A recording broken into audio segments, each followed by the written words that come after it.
Worldly, though I never knew her to travel. Her sensibilities were offended by baby talk and bad grammar. She disliked the word happy, was too small-minded, and have a nice day. She hated that. Why say that when there was a spectrum of far more descriptive and complex adjectives at your disposal? I remember that she could assign judgment to even the most mundane. Accidentally let it slip that you were bored. She would counter with, only boring people get bored. Not that it was ever possible to be bored in her presence. She wanted to be interested and engaged, and challenged me to seek the same things. Grandma was full of ideas and things to do. Her house at 2210 was chock full of books, myths, music, and art. We read about life in Italy, winemaking, astronomy, Tutankhamun, the British monarchy, Greek versus Roman myth.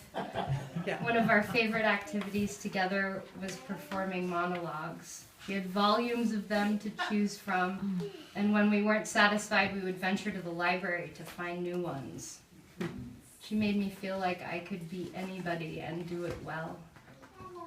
A revisionist, she could see life in things that were previously discarded. I loved her ability to take an old thing and make it new. We used to scour the thrift stores for fun old hats, which she would adorn with flora and fauna, velvet and silk. We would find treasures in ornate bottles, which we would fill with vinegar and stuff with herbs from our garden, which we dried in crinkly paper bags. Lola would save old greeting cards for us kids to cut up and make into new ones, piecing together the art from them and writing our own best wishes, challenging us to transform them into something better and more personal. She recycled and repurposed way before it was cool. And there were brittle parts of her, the modes and training of her generation that seeped through to me, like the proper way of taking a phone message or dining in a restaurant. Still, whenever I expressed interest in a new thing, any new thing, it would become her new thing too. She would clip articles and photocopy pages from books from the library to give me more information and enhance herself as well. Grandma Lola enjoyed the finer things and imparted an aesthetic that influences me in my work every day.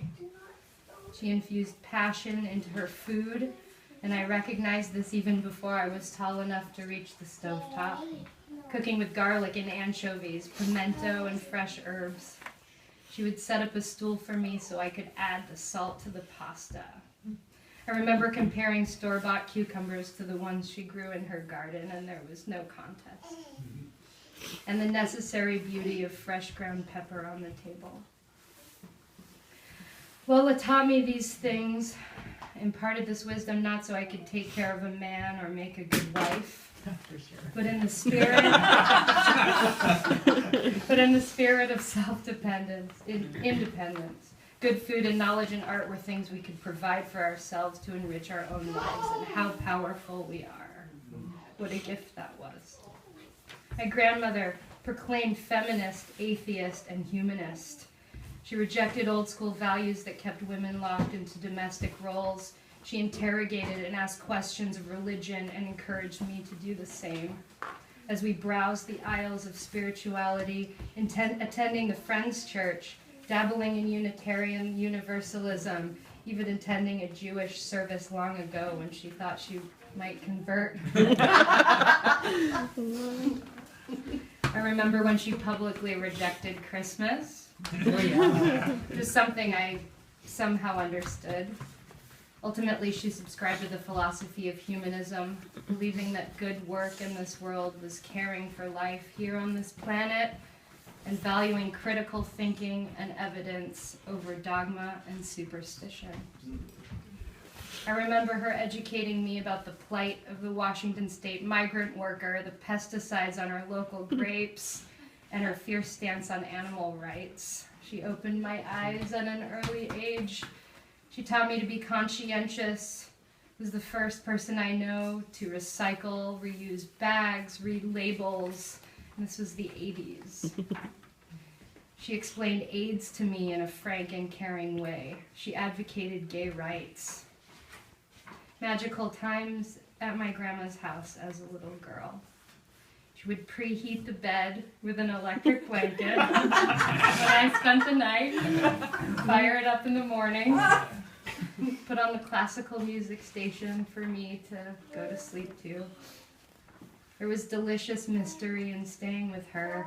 The mildewed old books and the scary Marcel Marceau poster in the basement I would run from. The basement that flooded sometimes in the fall. It's strange what you remember and what gets preserved. Whole years can pass and chunks of time that end up being unimportant, but I'll always remember those nights at my grandma's house. If I could canonize Lola, which she would never, ever tolerate, I would make her the patron saint of art and culture in my life. Wow. She kept me steadily supplied with as much and as many art-making materials and supplies as she could well into my adulthood. When I would come over, she would have new books for me to look at, encourage me to practice by observation, replication, and then encourage me to add my own flavor to the works of the masters. When I think of her in splashes of color. Woman with a Hat by Matisse, Cossacks by Kandinsky, Hands with Bouquet by Picasso. She taught me of the Greek chorus, Shakespeare, Gilbert and Sullivan, themes, plots, and metaphor, concert halls, musicals, museums, and community theater defined and decorated my childhood.